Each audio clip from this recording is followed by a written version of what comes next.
le murmure du moteur. Et si je vous disais qu'un adolescent de 13 ans, entré dans une pièce remplie d'experts, a accompli l'impossible? Ceci n'est pas seulement l'histoire d'une réparation mécanique. C'est l'histoire d'un jeune homme qui a brisé les préjugés, réduit les doutes au silence et montré au monde que parfois, celui qui fait le moins de bruit a l'impact le plus retentissant. Alors, attachez vos ceintures, car Léo est sur le point de tout changer. L'atelier de mécanique avancée du lycée technique vibrait d'une tension palpable. Ce n'était pas de l'excitation, mais plutôt cette atmosphère électrique et inconfortable qui précède un échec cuisant. Les néons blafards clignotaient au-dessus, jetant une lueur froide sur un chaos organisé de manuels tachés d'huile, de pièces rouillées et de machines à moitié démembrées. Une douzaine d'élèves, pour la plupart en dernière année, échangeaient des regards entendus, des sourires en coin. Et aider cette chaîne à atteindre ensemble nos premiers 1000 abonnés. Allons-y! La porte grinça. Léo entra. À 13 ans, il était petit pour son âge. Ses baskets étaient usées. Sa veste semblait avoir connu plus d'hiver que lui d'anniversaire. Ses mains, pourtant jeunes, portaient les stigmates de la graisse et du cambouis, marque des heures passées seul dans le vieil atelier de son oncle Rémi. Avec ses boucles sombres en désordre, il avait plus sa place dans une casse auto que dans ce cours d'élite. Mais ses yeux étaient d'un calme, d'une acuité et d'une concentration déconcertant pour un garçon de son âge. Léo. La voix de Monsieur Dubois, le professeur, claqua dans l'air. C'était une voix qui ne demandait jamais, elle ordonnait. « Alors comme ça, vous vous croyez spécial ?» dit-il en désignant une carcasse de moteur massive et inerte au centre de la pièce. « Cette monstruosité n'a pas tourné depuis des années. Même mes meilleurs élèves n'ont pas réussi à la faire tousser. Voyons voir la magie que vous prétendez posséder. » Une vague de ricanements parcourut la salle. Quelqu'un murmura « Je parie qu'il pleure en moins de 5 minutes. » Mais Léo ne scia pas. D'un pas assuré, il traversa le sol en linoléum, ignorant les visages sceptiques et les blagues étouffées. Dès que ses doigts effleurèrent l'acier froid du moteur, le monde autour de lui sembla rétrécir. Il ne voyait plus les regards posés sur lui, n'entendait plus les commentaires désobligeants. Il voyait la machine. Ce que les autres appelaient une relique rouillée, Léo y voyait une énigme qui ne demandait qu'à être résolue. Il avait grandi dans le silence, dans le bourdonnement des néons de garage tard dans la nuit, à écouter le langage des pistons et des courroies de distribution. Pendant que les autres enfants jouaient aux jeux vidéo, Léo démontait des tondeuses à gazon, recablait de vieilles radios et avait même une fois reconstruit une motocross à partir de pièces de récupération. « Ne touchez à rien pour l'instant », lança Monsieur Dubois, croisant les bras tel un prédateur. « Dites-nous ce qui ne va pas, juste en la regardant. » Les rires reprirent de plus belle. Léo resta silencieux, étudiant la machine avec l'intensité d'un chirurgien. Puis, calmement, sa voix résonna carburateur mal aligné. Les bougies sont probablement encrassées. Il y a sûrement une obstruction dans la conduite de carburant, d'après l'odeur de vieille essence. Et quelqu'un a modifié le câblage mais n'a pas mis le module d'allumage à la masse. Un silence de mort s'abattit sur l'atelier. Les lèvres de Monsieur Dubois se pincèrent. Il n'aimait pas qu'on lui tienne tête, surtout pas par quelqu'un qui n'était même pas censé être là.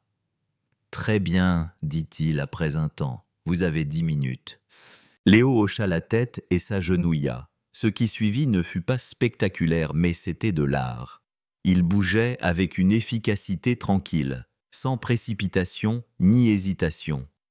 Ses doigts agiles retiraient les panneaux, vérifiaient les connexions, reniflaient la conduite d'essence, ajustait une valve d'un simple mouvement du pouce.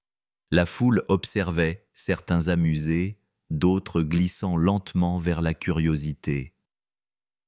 Il se souvenait des paroles de son oncle Rémi, murmurées un soir glacial dans le garage. « N'essaie pas de réparer la machine, Léo. Comprends-la. » « Il perd son temps, » lança Lucas, un des plus grands, depuis le fond de la salle. Le gamin a dû voir ça sur YouTube. Mais Léo n'entendait pas. Ce moteur n'était pas seulement du métal, c'était son champ de bataille. Monsieur Dubois s'approcha. « Le temps file, Léo. Les suppositions ne font pas tourner les moteurs. » Soudain, une voix s'éleva, claire et ferme. « Laissez-le travailler. » C'était Chloé, une élève discrète qui passait son temps à dessiner dans son carnet. Elle était maintenant debout, les bras croisés non pas en signe de défi, mais de défense. Sérieusement, vous attendez tous qu'il échoue, mais aucun de vous n'a réussi à faire tousser ce tas de ferraille depuis des mois. Lucas roula des yeux mais se tut. Léo adressa à Chloé un regard fugace, une étincelle de gratitude avant de se replonger dans sa tâche. « 3 minutes, » annonça froidement Monsieur Dubois. Le pouls de Léo s'accéléra. C'était le moment. Il saisit la clé de contact, froide et rayée. Il ferma les yeux une demi-seconde, murmura quelque chose, un souvenir, une promesse, puis tourna la clé. Rien, pas même un clic. Une vague de rires étouffés monta du fond de la salle. « Je vous l'avais dit, » ricana Lucas. Léo ne se découragea pas. Il tourna de nouveau la clé lentement. Clic, tchac, tchac, pof. Le moteur gémit, puis retomba dans le silence. Léo se pencha, ajusta un fil que personne d'autre n'avait remarqué. Chloé retenait son souffle. Il tourna la clé une dernière fois. Le moteur toussa, s'étouffa, puis rugit. Le son déchira le silence de l'atelier comme un coup de tonnerre. Les rires s'éteignirent instantanément. La mâchoire de Lucas tomba. Monsieur Dubois fit un pas en avant, hébété. Les lèvres de Chloé s'entr'ouvrirent dans un O muet de stupéfaction. Léo, lui, resta debout, la main toujours posée sur le contact, le cœur battant à tout rompre. Le ronronnement régulier du moteur n'était pas juste un son mécanique, c'était une déclaration. Un grondement rythmé qui engloutissait chaque doute, chaque insulte, chaque blague murmurée. Il remplit l'atelier comme un hymne pour les sous-estimés. Monsieur Dubois s'accroupit, inspectant le travail de Léo. Il ne trouvait rien à redire. Se relevant, il fixa le jeune garçon. « Qui vous a dit de vérifier la mise à la masse de l'allumage » Léo haussa les épaules. C'était logique. Ce n'était dans aucun de nos diagnostics. « Je n'ai pas utilisé vos diagnostics, » répondit Léo doucement. « J'ai écouté ce que le moteur me disait. Ce n'était pas de l'arrogance, c'était la vérité. Et c'est ce qui la rendait si percutante. » Plus tard, Marc, l'assistant de Monsieur Dubois, aborda Léo à la cafétéria. Ce moteur, il n'était pas seulement en panne. Il était piégé. Léo le regarda, surpris. « Dubois s'en sert comme d'un test », expliqua Marc. « Il modifie des choses, inverse des fils, pour voir comment les élèves réfléchissent. Ce n'est pas une panne, c'est une énigme. La plupart abandonnent. Toi, non. » Cette vérité frappa Léo plus fort que n'importe quelle moquerie. Il n'avait pas seulement vaincu un vieux moteur. Il avait résolu une énigme que personne n'était censé résoudre. Les jours suivants, les chuchotements qui suivaient Léo avaient changé de nature. Ils n'étaient plus cruels, mais hésitants, teintés d'admiration. C'est le gamin qui a réparé le moteur fantôme.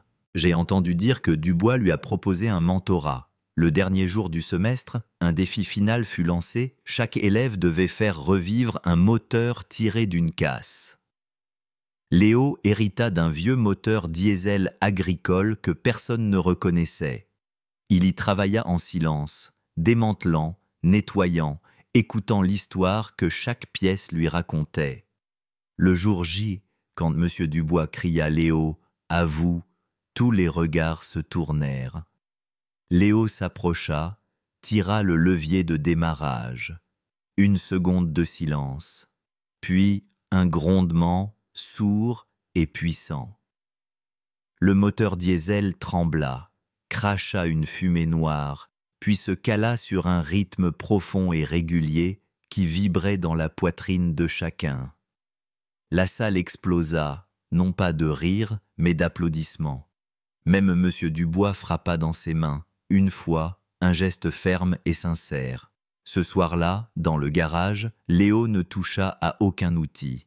Assis, son carnet sur les genoux, il écouta le silence. Puis il écrivit une nouvelle phrase. Sous la précédente, ce que les autres appellent impossible est simplement ce qui n'a pas encore été compris. Il referma doucement le carnet.